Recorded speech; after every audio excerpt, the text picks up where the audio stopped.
ඉතින් ඔයාලා හැමෝම සතුටින් පරිස්සමින් නැති කියලා මං හිතනවා.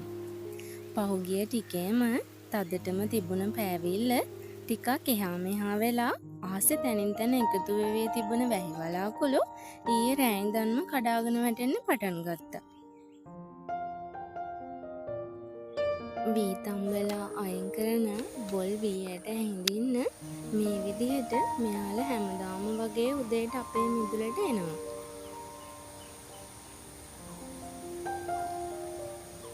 ඊයේ කරපු වැඩ කොටස් වල ඉතිරිය වගේම අද දවසේ කරන්න වැඩ කීපයක්ම තිබුණත් ඉතින් වැස්ස නිසා ඒ වැඩ හෙටට අපිට කල් දාගන්න වුණා. මේ වෙද්දි මුළු අහසම තාමත් කළු කරගෙනයි තිබුණේ. සමහර දවස්වලට වැස්ස අපේ වැඩවලට පුංචි බාධාවක් වුණත් මං නම් හරිම ආසයි වෙහි දවස්වලට. වැස්සේ පෙරණියේදී දැන් දවස් කීපයකින් ධම්ම තිබුණ නිසා අපි ඊයේ දවසේ අපේ පළතාවන් හදන්න අවශ්‍ය වියලි වැල ටික මේ විදිහට එකතු කරලා තියාගත්තා. පෙර සූදානමකින් අපේ වැඩ පටන් ගත්තාම ඒක අපිට ලොකු පහසුවක් වෙනවා. එක දිගටම තිබුණ ඕරස්නෙත් එක්ක මේ වැටෙන වැහි පොදට පරිසරයට නැවුම් බවක් වගේම ඇඟට දැනෙන්නෙත් හරිම සිසිල් බවක්. වියලි පොළවට ඉස්සෙල්ලාම වැහි පොද වැඩෙත් තියෙන නැවුම් දූවිලි සුවඳට මං නම් පුදුම තරම් ආසයි.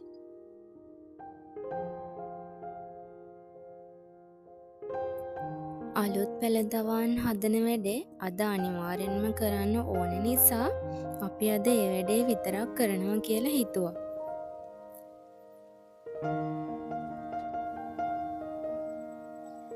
විවාහක කාන්තාවක් වුණත් ගැහැණු ළමයෙක් වුණත් හැමදේම තවත් කෙනෙක් කරලා දෙනකම් බලාගෙන ඉන්නේ නැතිව තමන්ට පුළුවන් විදිහට තමන්ට ස්ථාවරයක් ගොඩනගා ගන්න ඕනේ. මොකද හිතුවොත් අපිට කරන්න බැරි දෙයක් නැහැ.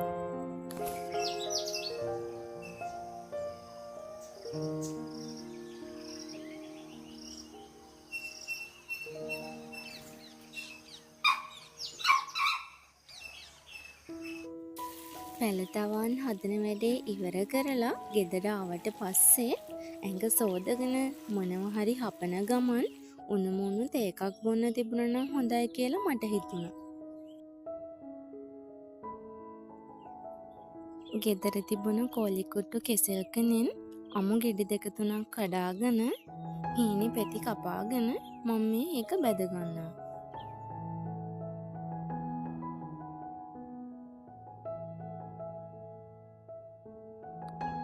ඔන්න ඉතින් කතාවෙන් මම ඒ ටිකත් බැදගෙන ඉවර කරගත්තා.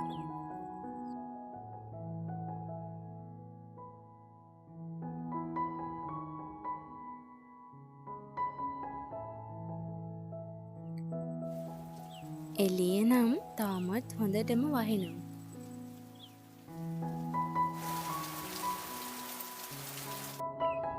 මේ වැස්සේ මං කරන්න ආස්ම වැඩේ තමයි මේ. පොතක් ඇතුලේ තියෙන්නේ වෙනම ලෝකයක්.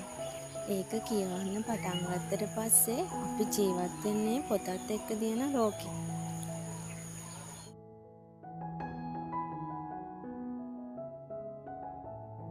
ඔන්න ඉතින් අද දවස නම් මේ විදිහට ඉවර වෙනවා.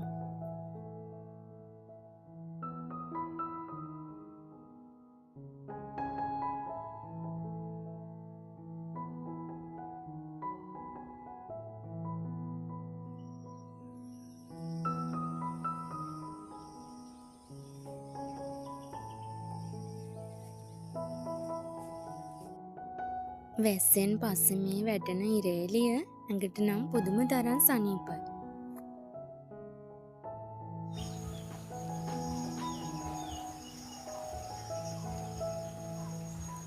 වැස්සත් නතර වෙලා ඉරේලියත් හොඳට වැටෙන නිසා අද අපි ආයෙත් වැඩ පටන් ගන්නවා. ඊයේ හදපු තවාන් වලට වතුර දාලම අපි අපේ වැඩ ටික පටන් ගන්න තමයි මේ හදන්නේ.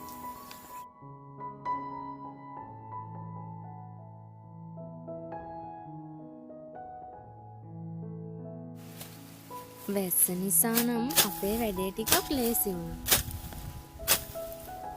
මොකද පොළව වේලිලා තියෙද්දි පසපුරුල් කරන්න අමාරුයිනේ.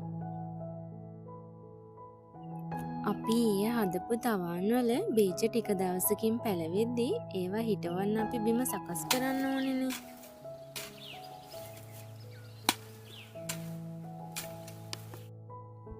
ගැහැණු ළමයෙක් පුංචි කාලේ ඉඳන් හැදුන පරිසරයෙන් ඈත් වෙලා තව කෙනෙක් එක්ක ගොඩනගා ගන්න ලෝකේ ගැළපීම් නොගැළපීම් කලපගෙන හැම දෙයකටම අලුතෙන් හුරු වෙන ගමන් ජීවිතයට මූණ දෙන්න අනිවාර්යෙන්ම ගැහැණියකට ලොකු දරා ගැනීමක් වගේම ගොඩාක් හොඳ ඉවසීමක් ඕනේ. ගොඩක් වෙලාවට අපේ පවුල ඇතුලේ සතුට සැනසීම රැඳිලා තියෙන්නේ අපි ජීවත් වෙන විදිහත් එක්ක.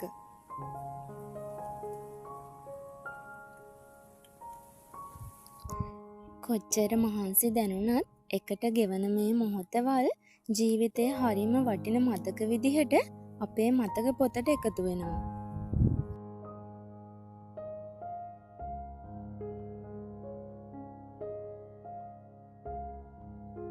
මම මටම කියලා මවාගත්ත හීන ලෝකයක් තියෙනවා. දවසින් දවස ඒ හීන එකින් එක පාට කරන්න මං ගොඩක් වෙහෙසෙනවා. මං හිතනවා හැමෝටම තියෙනවා ලස්සන හීන. කවදම හරි දවසක ඔයාලගේ ඒ හීනවලට ලස්සනට පණ දෙන්න අද දවස වෙහෙසෙන්න. ඉතින් මාත් එක්ක රැඳිලා ඉන්න ඔයාලා හැමෝටම ගොඩාක් ස්තුතියි.